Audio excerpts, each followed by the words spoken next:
Natasha Chang, and I'm here with director Moo Sun from the short A Stitch in Time for $9.99, and we're going to ask him some questions. So first, I have to ask you, because when I was watching the short, I was kind of taken away by it. What were the machines? What were the things? Like, how did you film them? So the machines, you mean like how did I get them, or Yeah, what were they? what were they? So obviously it's like a very, I'm not trying to stay true to any kind of science here. I'm trying to be sort of imaginative. My production designer went to a junkyard, like a scientific like rocket junkyard, Right. and got everything he could that looked vaguely scientific from sort of the last 100 years, and just loaded up all up in a van and took it to the set, and then just like went to town. So that's what those machines are. I literally don't know what anything is. I know like there's like buttons. The good thing was that we were able to make some of the buttons light up in certain ways, and that was kind of what we try to work with. Is the ones where the buttons could light up were like look cooler than the ones where we couldn't make them light up. So, and then there was like a oscillator that we like used some magnets to like manipulate to try to get to work, and then he built a contraption with the water and then the pill, and so. What was the pill? What was it made out of? Oh, that was actually a pill? That was a placebo pill. So you can buy at the prop shop. You can get all these like just non-specific pills, and my actress actually took all those pills. So she was actually, there was nothing in them. She had to trust us that there was nothing in them. Right. So, oh, that's interesting. yeah, So how did you come up with the idea of this short?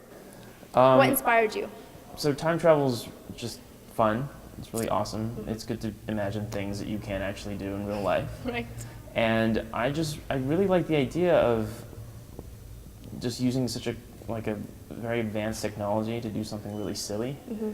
So just the idea of, seeing if someone likes you back, I think it's just kind of like everyone's gone through it, but no one wants to admit it. Yeah. So it's just kind of a fun way to use time travel, but still kind of make it accessible. Yeah, like everyone knows exactly that feeling. Right, and if you could time travel to any place to figure out anything you wanted, where would you go and what would you find out? Oh yeah, absolutely. It would be exactly that. I would find out if the person that I liked, whether they liked me back or not. Like, I feel like so many people would do that in a heartbeat. Wouldn't you think that that would like ruin though, like the sort of like need to know, get to know you better aspect of wooing the girl? Yeah, like theoretically, sure. But to be honest, like, wouldn't you just rather know? To make it easier. Exactly, to make it easier. But if this machine could maybe take you back in time to any place, anywhere, where would you go? That's a loaded question. I liked, like maybe the 1970s. I don't know, that's such a boring answer. But that was like, That's cool. This cool is kind age. of a cool area, a cool time to be in. And so, rice pudding. Why rice pudding? pudding? Sorry, bread pudding. pudding. Why bread pudding? Do you like bread pudding? I love bread pudding. Okay, so my writer came up with that. I didn't actually come up with bread pudding. Okay. He named actually a bunch of foods that it could possibly be, Right. and I think bread pudding was just funny. Like you think of bread pudding. It sounds It's just funny. like a funny thing, and just when we were just going back and forth with ideas, I think Right. bread pudding just kind of stuck. So, if you could choose a dessert that could possibly, be the last dessert you ever eat, would it be this dessert? I love rice pudding as well, the original. Right. It's great because we're Asian, we like rice. It's true. It's true. It's true.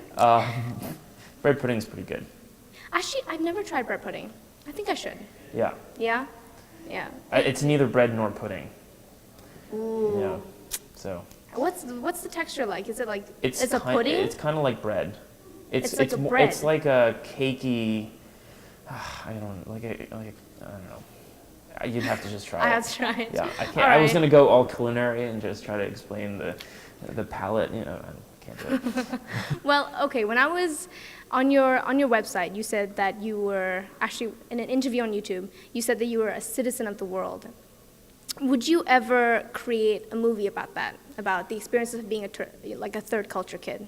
Yeah, third culture kid. That's a great term. I actually just figured that out. Like someone just told me that. Really? I think at the last film festival I was at, I was trying to explain like who I was, and they're like, oh yeah, you're a third culture kid. I'm like, I've been trying to find the definition for who I am for all my life. Well, that's it. And that's it. So yeah, it's, like filmmaking is just about your experiences, right? You start out in filmmaking, you try to sort of get to little morsels of your experiences and try to turn those into stories. I think ultimately, your life goal should be to, if you're a filmmaker, is to try to encompass your whole life in your work. So yeah, I think that would be something I'd love to explore in the future. It's just, I'm still making short films and I'm still kind of early in my career, so at some point, I think definitely. Some point. Yeah. So out of all the places you've been to, which has been your favorite? I really liked, so I lived in England when I was a kid, and I mean, that was just a lot of, it's so visually appealing, and it's just a fun culture to be a part of. So I would say England, but I also just love Canada. I go back to Canada all the time.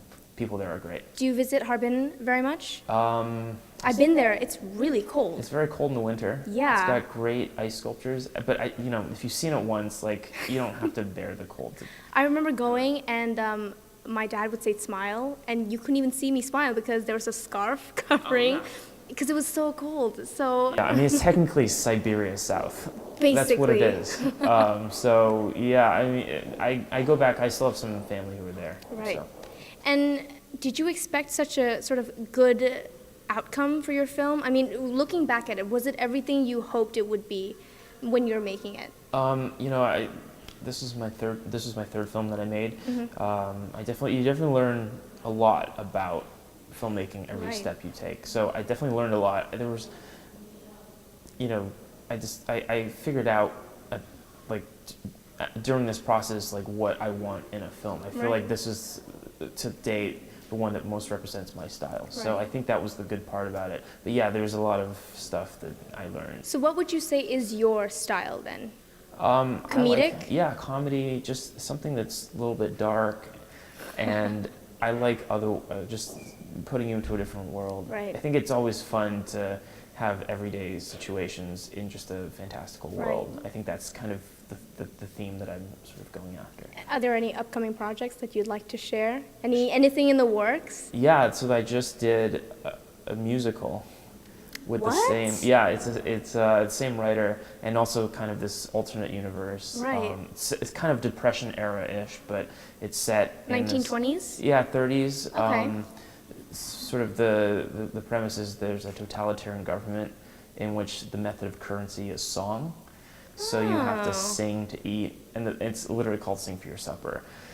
And it's about a guy who gets a bout of laryngitis. And did you help write the lyrics to the song? I mean, were you part of the process of making the songs? Kind of just, I guided it, but I have really good composers, and they are masterful songwriters, and that's the great part about being a director, is that you don't have to be good at everything. Right. You can have writers and composers to do a lot of the heavy lifting for you. You just have to sort of establish what you want out of the movie, and then just get all these amazing artists to sort of put it all together. Right. And so would you say collaboration then would be your favorite part? Yeah, absolutely. And who's at least the most fun to have collaborated with so far?